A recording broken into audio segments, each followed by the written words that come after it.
Hello my dear students, welcome back to Classroom TV once again.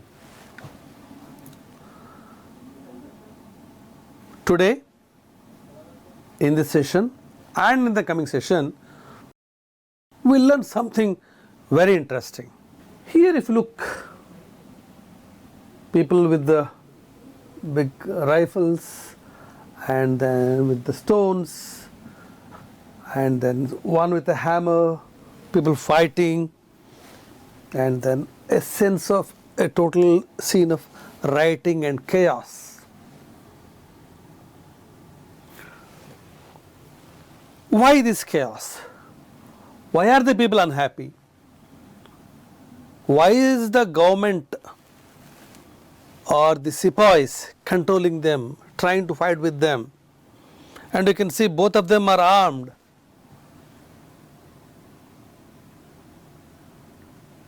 All these things, when you look at the picture, it sets you thinking. So, today we will learn the lesson when people rebel. When people rebel. When do people rebel? When there is a sense of acute discontent, unhappiness. Now, if you have seen the previous topics discussed, from trade to territory, ruling the countryside, tribals, Dickus and the vision of golden age, and then when people rebel, all these, the sequence sets you thinking about the atrocities committed by the Britisher and the simmering discontent, the unhappiness. It bursts out and people rebel. This chapter. So, we are going to discuss the events leading to a popular rebellion against the policies of East India Company and the British rule. Let us see. So, when people rebel, and in this lesson we are going to discuss all these points. What are they? Effective policies of East India Company on Nawabs and Rajas and the peasants and the sepoys. How these policies? We all know that initially they came as traders, but their greed and the need to raise revenue to send back goods from India made them to change the strategy.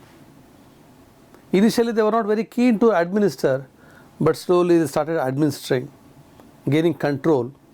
Initially they were just protecting the Nawabs and then they were the heads and these people were holding the strings from back. But slowly that attitude changed and then they wanted to administer and rule. So, in this course, what happened? Effective policies of East India Company on the Nawabs and Rajas, the peasants and the sepoys. Then, after the response, what was the response to reforms? When there were reforms to certain age-old practices, or some of the rules what they found to be not very or rather highly unpopular, they try to modify them. So, all these things will treat, and then through the eyes of the people we will see the case studies, a list of 84 rules. There was soon excitement in every regiment. A mutiny becomes a popular rebellion. Mutiny we will discuss in detail when we come to that particular topic. Then from Meerut to Delhi, the rebellion spreads, the company fights back, aftermath, and then the Khurda uprising, a case study. All these things we are going to discuss in this and in the coming sessions. But my dear students, remember, never try to learn something by heart. Try to understand and try to step into the shoes of the people of those days, then you will be able to appreciate the lesson better, and the sequences and the events would permanently be imprinted on your impressionable minds. So let's get going. The policies of East India Company affected kings, queens, peasants, landlords, tribal soldiers in different ways. So we saw in the previous chapter's discussion also, they kept on changing the policies which suited them for their benefit, and the whole aim was to maximize the revenue at the cost of people's misery. They were least bothered about the welfare of the people. Though they claimed to have developed infrastructure, but infrastructure was developed by them to meet their own selfish ends, not to develop this country. So the policies of East India Company affected kings, queens, peasants, landlords, tribal soldiers in different ways. How? Let us see. Now the kings and queens, their powers are curtailed because they do not have the power or army to fight the advanced weaponry of this East India Company sepoys. So they were forced to compromise, and then there was sort of a compromise, and then they were just pleading with them. So that they exploited. And of course we saw in these things the peasants were taxed higher, irrespective of whether the crop was grown or not. They were asked to pay the money. And landlords also, they were asked to collect the revenue of the particular villages which are under their control. And tribals, we saw in the previous lesson, the tribals, Dikus, and the vision of a golden age, and soldiers in different ways. People resisted policies and actions that harmed their interest or went against their sentiments. What do you mean sentiment? Sentiment is the belief system. Sentiment is you believe certain thing, and if somebody changes, for example, there are many superstitions and sentiments which we follow. And if somebody asks us to change those sentiments to suit their needs, we strongly resist. So people had the same situation, they came across same situation when the company officials forced them to change their sentiments. Now let us see the first instance. What happened? Nawabs lose their power. So now the difference between a person being rich or a person being powerful are totally two different aspects. A person may be very rich and very influential, but a government official, however low he might be in the hierarchy, wields more power than this richer person. Being rich is one way, being rich and powerful is a lethal combination. So without power, the richness are of not much use. Though the person may be able to lead a luxurious life, he cannot throw his weight around. So similar was the case with the Nawabs who lost their power. Since the mid 18th century, Nawabs and Rajas had seen their power erode, means gradually go down, and gradually lost their authority and honor.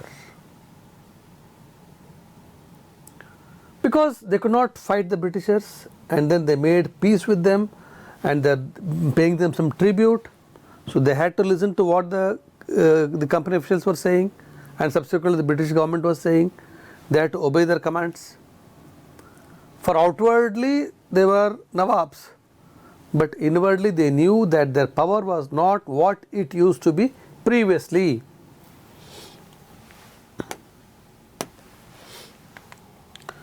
Residents had been stationed in many courts.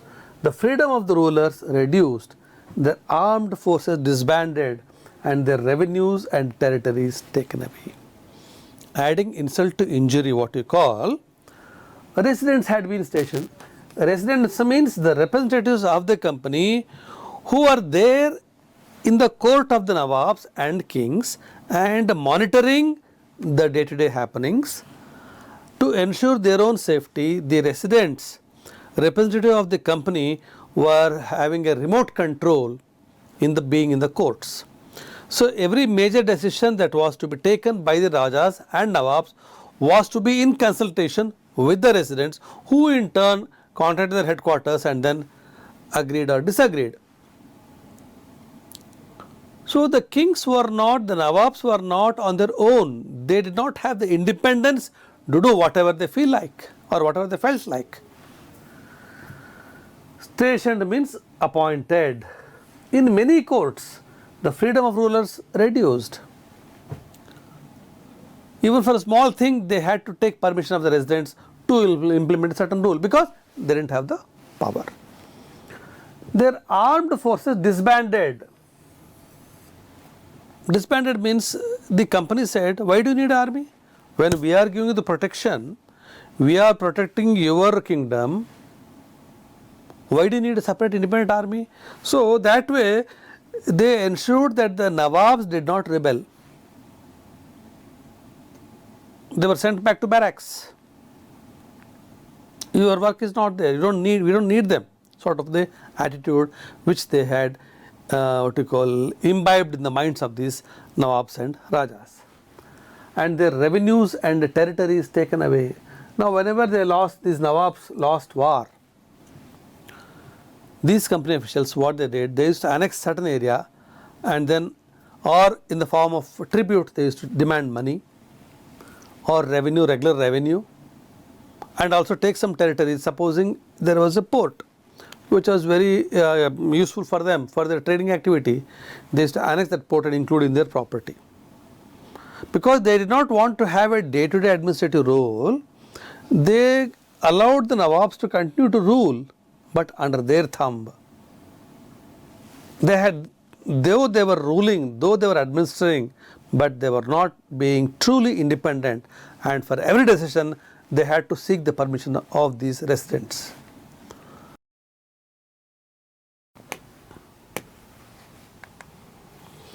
Many ruling families tried to negotiate with the company to protect their interests. Now, these ruling families, because they were not powerful enough to overthrow the company officials and subsequently the British government directly, they started negotiating. When do you negotiate? You negotiate among equals or among unequals. If you are superior, you don't negotiate, you instruct, you order. Because the Nawabs were not superior to the British company by way of army and all these things, they didn't left with no other option. They used to negotiate with them, plead with them for certain concessions.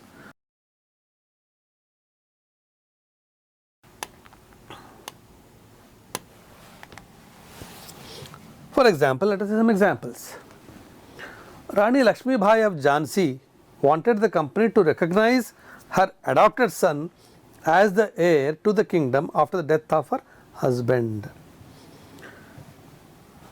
Rani Lakshmi Bai, Jhansi ki Rani, what we say, a popular figure, wanted the company to recognize her adopted son. Adopted son. She did not have a biological son, and after her husband's death, now there was a peculiar rule called doctrine of lapse in those days. Whenever there were no issues, whenever there were no children or whenever there were no heirs, heir means a successor to the family, to the king's family, that kingdom used to be annexed by the company. They used to take over. Either they used to rule or give it to somebody else, but the property or the kingdom would be annexed with the company property, company's kingdom. So she wanted the company to recognize her adopted son and continue to rule that particular kingdom. Nana Sahib, the adopted son of Peshwa Bajirao II, the second example is Nana Sahib, the adopted son of Peshwa Bajirao II, pleaded that he be given his father's pension when the latter died. Again, adopted son. Now it's a common knowledge that when people don't have children, couples, they adopt children and then they give their surname to them like their own son or daughter. They support them, and then before passing away, these children, they inherit the property as if they are their own real sons or daughters. It was a known and accepted practice. But here, Nana Sahib in Peshwa Bajirao II pleaded that he be given his father's pension when the latter died. See how pathetic the situation was. So because of the unscrupulous attitude of these East India Company people and subsequently the British, these people, in spite of being the queens and the kings, were begging, literally. Of course, she fought and then lost her life. But see the situation where they were forced to request the company, which was their right.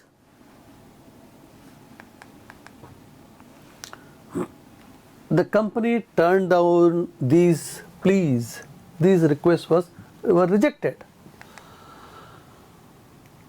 Avadh was one of the last territories to be annexed. Avadh is what the now part of Uttar Pradesh.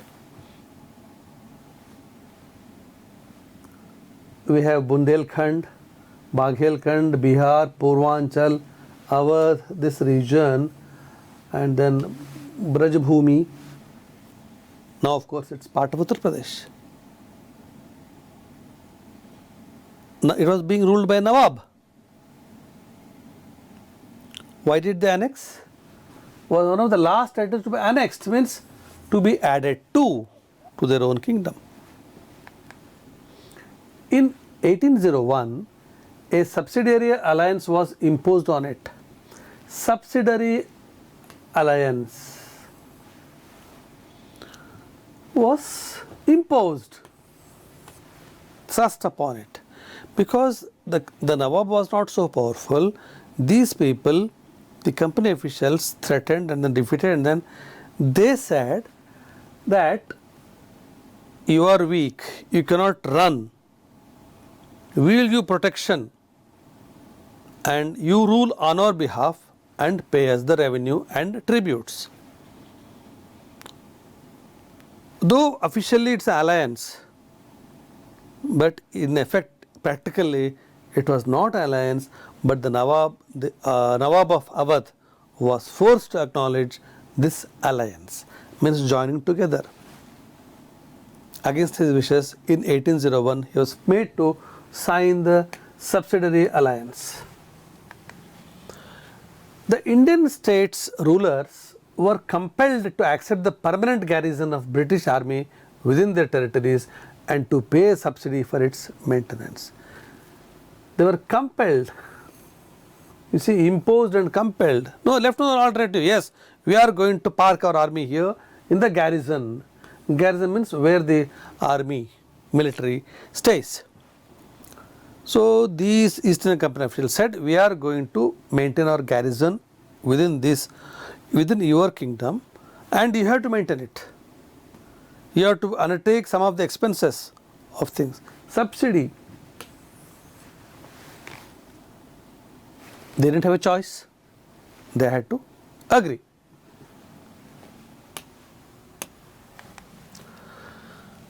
The ruler could not employ any European in their service without prior approval of the British. The rules were like this.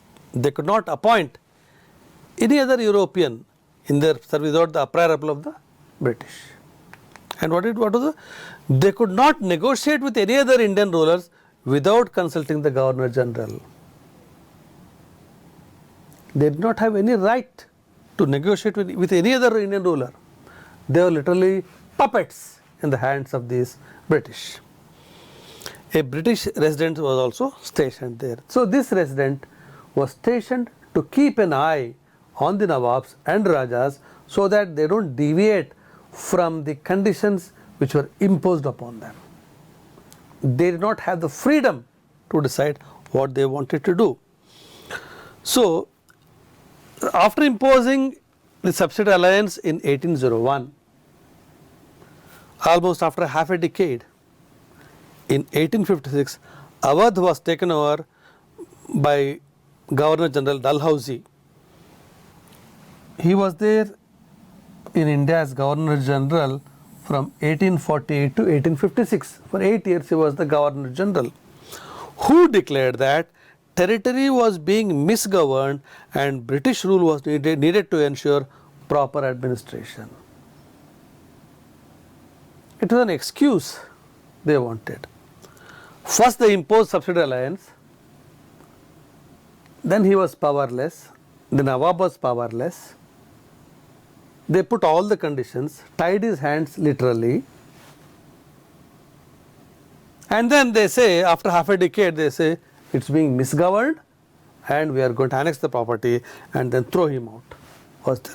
So declared the territory was being misgoverned and British rule was needed to ensure proper administration.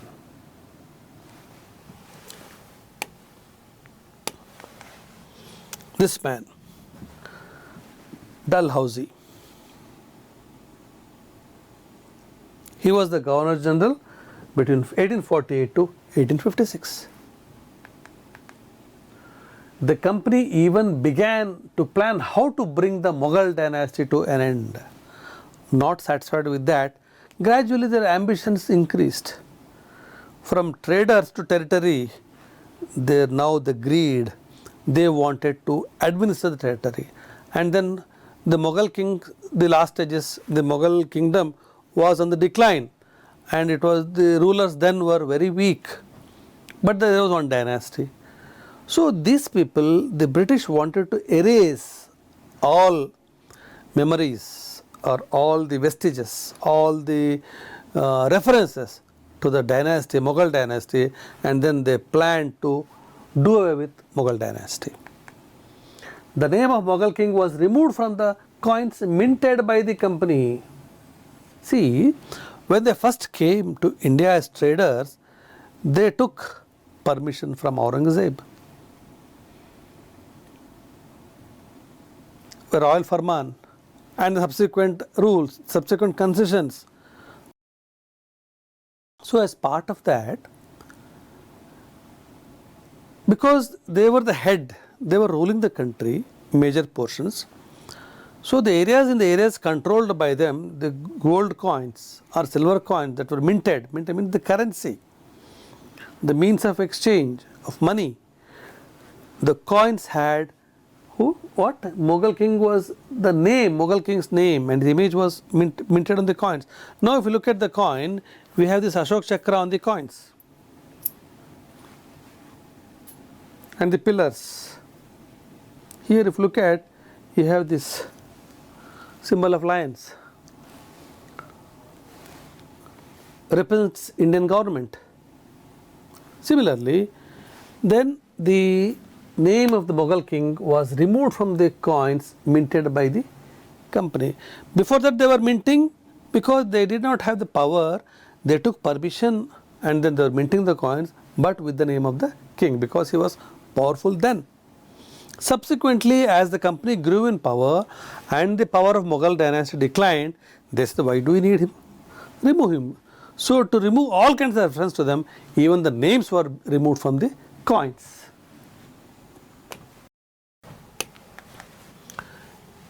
In 1849, Governor General Dalhousie announced that after the death of Bahadur Shah Zafar, who was the last Mughal king, who lived from 24th October 1775 to 7th November 1862, was 20th and last Mughal Emperor of India.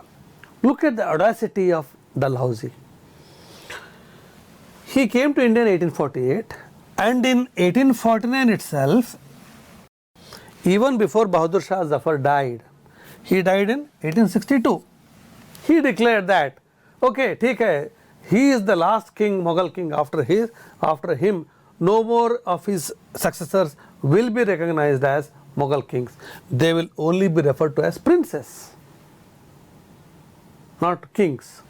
Was the audacity this Governor General Dalhousie had. So he was the last Mughal emperor, Bahadur Shah Zafar. The family of the king would be shifted out of the Red Fort and given another place in Delhi to reside. So they were residing in Red Fort, the fort built by their forefathers. A huge and beautiful fort, befitting a royal family. But the unscrupulous British said, now you are no more a Mughal emperor.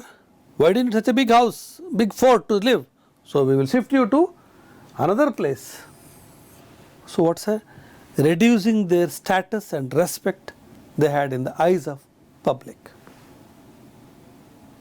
So when the king or the rulers are always looked upon, and when they are looked down, their image goes down. And the person who was able to make them to be looked down gets more respect. So this was the idea when these proposals were mooted and introduced. In 1856, after Dalhousie, in 1856, Governor General Canning, who was in India from 28 February 1856 to again 1862, he was there for almost 6 years. Canning decided that Bahadur Shah Zafar would be the last Mughal king, and after his death, none of his descendants would be recognized as kings, they would just be called princes. So he died in 1862 November, but by then it was decided that he was the last king. Okay, let us see the story, what happened to Bahadur Shah Zafar, all these things in the course of this lesson. This was the man, Canning, who was Governor General. So they sealed the fate of Mughal kingdom. That was the story about the Nawabs and Rajas, what happened to them. Now, in the countryside, means rural side, peasants and zamindars resented, voiced their opposition. Resent means to express opposition. Resented the high taxes and rigid methods of revenue collection and were thus angry. On one hand, the Nawabs are unhappy. On the second, the peasants were unhappy with the way the taxes were collected rigidly. What do you mean by rigid? Rigid methods. See, when there is a loss of crop, or due to lack of rainfall, the crops fail, or due to infections the crops fail, or if the yield is poor because of heavy rainfall, if a responsible government is there, if a just government is there, they should be reasonable and exempt them from paying taxes or reduce the taxes. But irrespective of whether the crop failed or they got a good crop, whatever the high taxes which were fixed on these farmers based on the land holdings, they were supposed to pay it. And if they are not paid, all kinds of punishments were given and rigorous methods were adopted to recover the taxes, including attachment of properties. Many failed to pay back their loans to the money lenders and gradually lost the lands they had tilled for generations. And in the course of this, what happened, the poor peasants, they used to borrow money from money lenders to cultivate. Neither they could pay the taxes there, nor could they repay the loans here. In the bargain, the interest rates were high by the money lenders, charged by money lenders, and then when the loan was not paid as per the demand based after certain time, the lands were forcibly occupied by the money lenders. So the farmers lost the money which they had tilled, means plowed, which they had cultivated.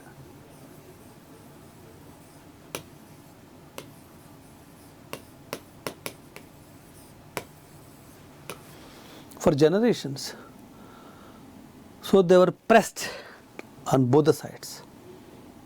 If we go back to the previous lesson, tribals, Dicus, they confiscated the property, and the government also demanded high taxes from them.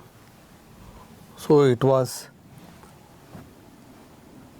a very difficult situation for the peasants, and the Indian sepoys were unhappy about their pay, allowances and service conditions. The Indian sepoys were being looked down upon as compared to their European counterparts. Always the European counterparts, the European sepoys were given higher positions, higher ranks, and they were under them these people were working. Though some of the sepoys were efficient, they were never promoted to the next higher rank. And the pay was very low and hard life. They too were unhappy. And many of them were peasants. They came from rural backgrounds, agricultural backgrounds. They had their families in the villages who were cultivators, who were doing agricultural work. And whatever the impact felt by their families in the villages was affecting them mentally. Though he might be a sepoy, though he might be a military man, but the moment he hears the story of his father losing his entire property to the money lender, or being his inability to pay the tax to the government and thereby losing the land, would affect them morally and emotionally. So they too were unhappy. So the anger of the peasants also reflected in the anger of these sepoys. Some new rules violated the religious sensibilities and beliefs. What do you mean by religious sensibilities? Now let us say, for example, there are people who eat only vegetarian food, and if they are forced, now of course many vegetarians also eat meat and other non-vegetarian products. They are not very particular, but still many continue to follow their beliefs. And now in the olden days, adhering to the religious belief was very strict. So disregarding the religious beliefs and sensibilities, they were not willing to do anything just out of fear or out of pressure. So violated means they were against the religious sensibilities and beliefs. Suppose if you ask a vegetarian to eat a piece of meat, he will definitely resist. It violates his belief of not killing an animal. One more belief was that many people believed that if they crossed the sea, they would lose their religion and caste. Saat samundar par karke, what they say. If you cross the sea, within the geographical land route, they were happy. But if you travel by sea, they believed in those days that they would lose their religion and caste. It was their belief. Now of course we find everybody traveling everywhere. But I am speaking of something about 160-70 years ago.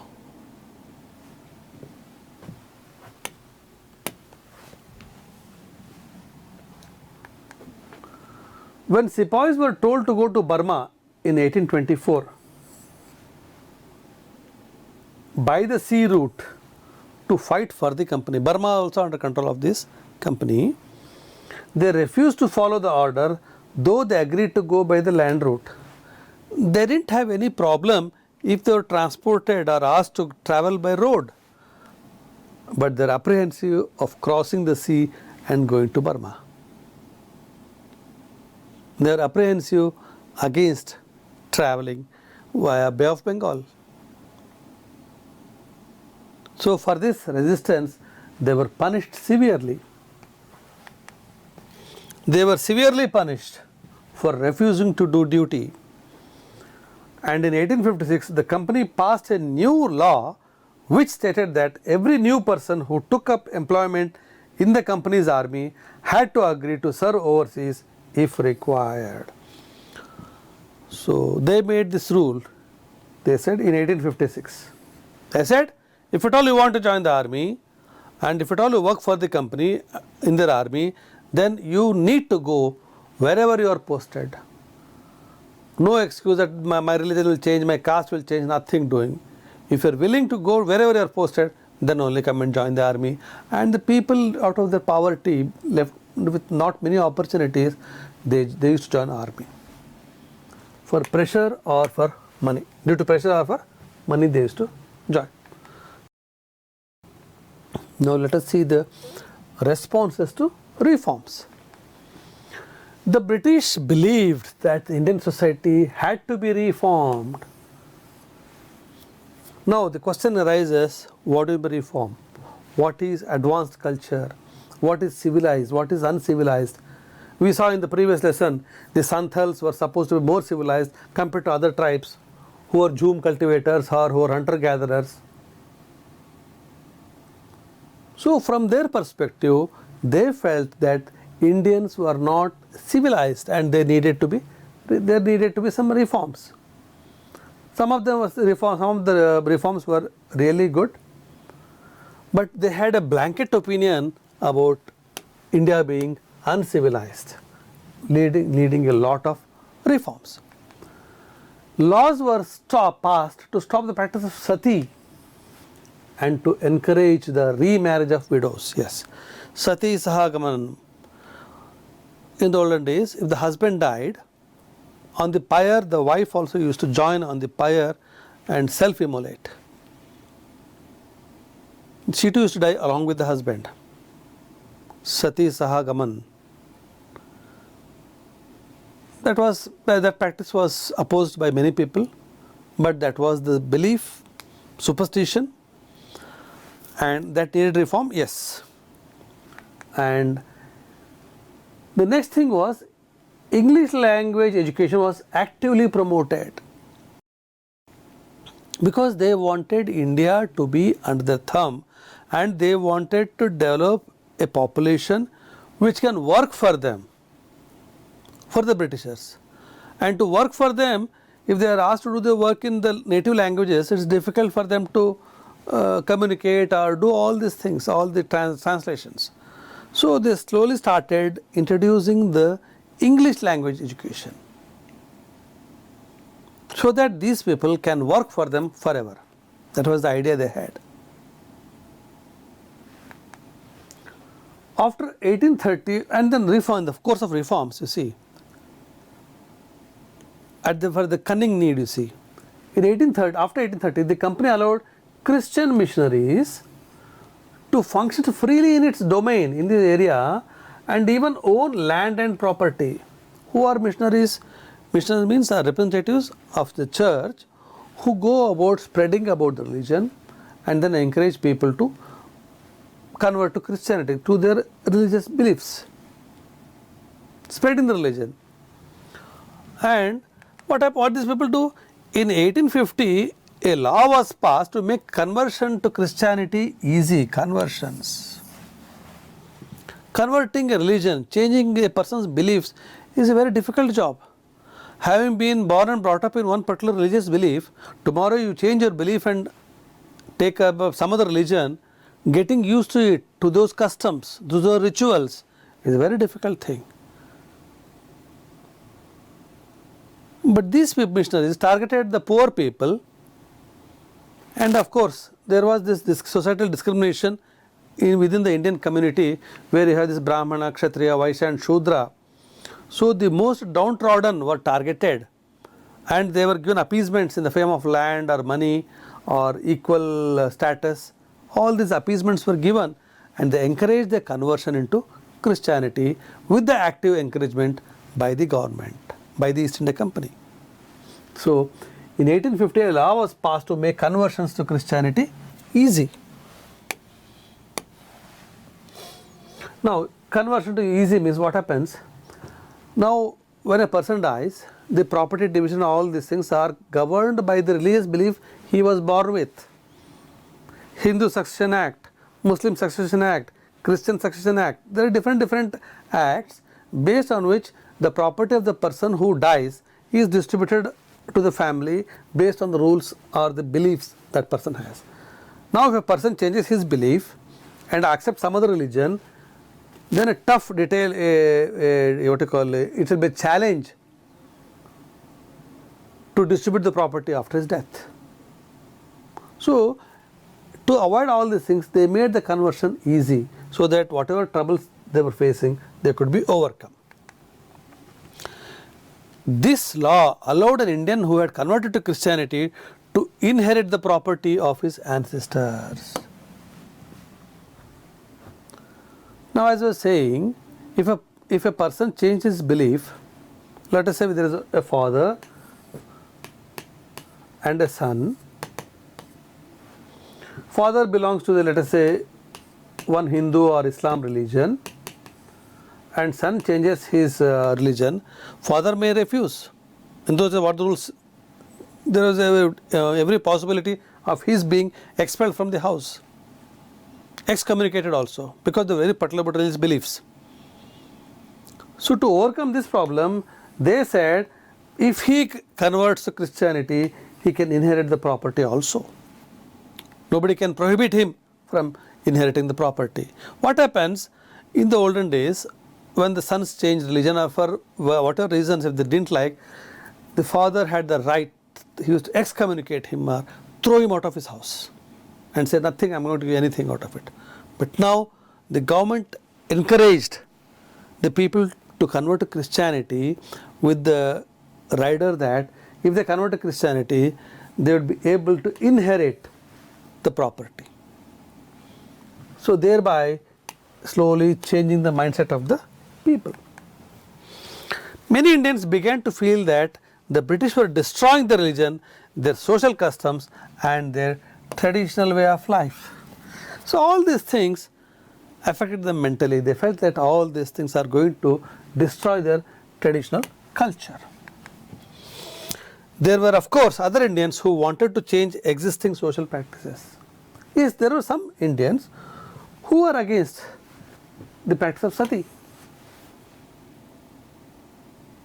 It was abhorrent, so they didn't want that to be, they wanted that to be removed. So some of them, so there was certain good and certain bad also in the reforms. Sati was abolished with the active involvement of reformers like Raja Ram Mohan Roy and others. It was banned. Abolished means prohibited. Sati was abolished finally. Now let us go to see this through the eyes of the people, a case study. The list of 84 rules. It says the list of 84 rules. Given here are the excerpts from the book Majha Pravas, written by Vishnu Bhatt Godse, a Brahmin from a village in Maharashtra. He and his uncle had set out to attend a yajna being organized in Mathura. Vishnu Bhatt writes that they met some sepoys on the way who told them that they should not proceed on the journey because a massive upheaval was going to break out in 3 days, the sepoy said. So here, through the eyes of people, when you understand this information, you will understand what the people felt and what is the source for us to learn about what happened in those days, what the people thought. So here they have relied on an excerpt, means a piece taken from the book Majha Pravas. Majha means my, Pravas means travels, a Marathi language, Majha Pravas, my travels.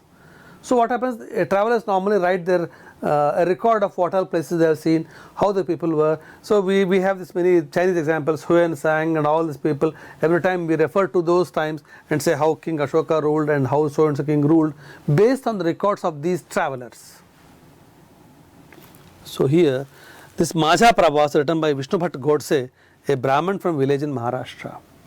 He and his uncle had set out to attend a yajna. He is Vishnu Bhatt Godse. Majha Pravas. the book written by him. And yajna means fire of offering to fire god, with chanting of mantras and slokas and all these things, appeasing the gods. So this yajna was being performed in Mathura, and these people, Vishnu Bhatt Godse and his uncle, had set out from a place in Maharashtra called Pen. And so in his eyes, now he set out from Maharashtra. Now this is place in Pen, it's called Pen, from some village. Here he set out. He travelled all this via Madhya Pradesh, and then here he came to Mathura. Delhi is here and Meerut is here, somewhere here. So you will see Agra is somewhere here. So because the travel in those days was pretty long and arduous, and the course of his travel all along, he met people and then he recorded all his details into this one, whole situation. So in the course of his travel, Vishnu Bhatt writes that they met some sepoys on the way who told them that they should not proceed on the journey because a massive upheaval is up and down, lot of disturbance. Upheaval means a change in situation, suddenly upside situation.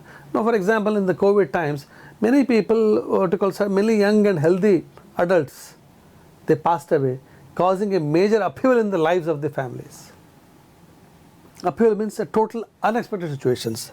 They said that don't proceed ahead on the journey, there will be a big upheaval was going to break out in 3 days. Don't go to Mathura was the advice given by these sepoys to Vishnu Bhatt and his uncle.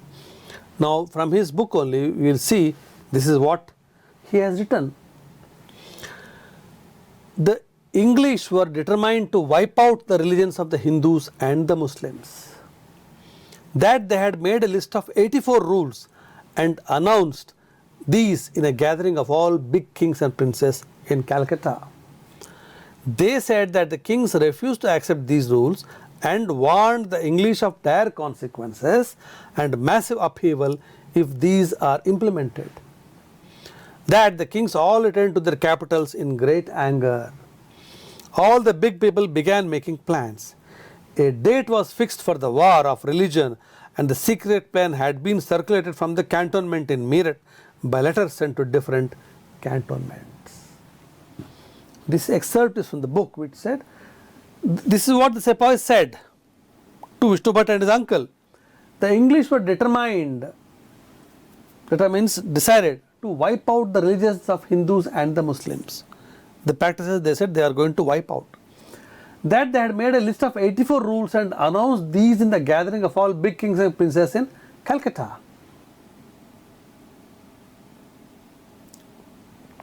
Calcutta is here. Now this was the journey undertaken by our Vishnu Bhatt. From here he was going to Mathura, and they were told en route, and Meerut is somewhere here. What they say? Calcutta is here. That they had made a list of 84 rules and announced these in a gathering of all big kings and princes in Calcutta. Here they had announced. They said that the kings were refused to accept these rules and warned the English of dire consequences. Dire means very serious consequences, the punishments or repercussions. There was a meeting of all the kings and princes, and there the English told the 84 rules what they proposed to implement, which was refused or opposed tooth and nail by these kings and princes. The kings all returned to their capitals in a great anger. When something unpalatable is told, they were unhappy and they returned to their kingdoms in great anger. All the big people began making plans. Now something unhappy, something disliked is being implemented, they all come and then subsequently discuss amongst themselves. They were making their own plans. A date was fixed for the war of religion, and the secret plan had been circulated from the cantonment in Meerut by letters sent to different cantonments. Cantonment is the military area. So all these kings came back and then they discussed with amongst themselves and other co-kings how to resist this religious war, how to resist this change in the religious patterns, lifestyles, beliefs of Hindus and Muslims. They chalked out a plan and then sent mails, letters to other different cantonments. Meerut was one cantonment. They must have sent letters to all the cantonments, be ready, we are going to fight with the British or the English or the company. This was what they decided. This is an excerpt from the book Majha Pravas, written by Vishnu Bhatt Godse. So with this we conclude this lesson, and my dear students, read the lesson in your textbook and continue to watch these videos. In case you don't understand, continue to watch again and again, and also download the Classroom TV app on your mobile phone and learn wherever you are, on the go and on the move. Have a good day. All the best.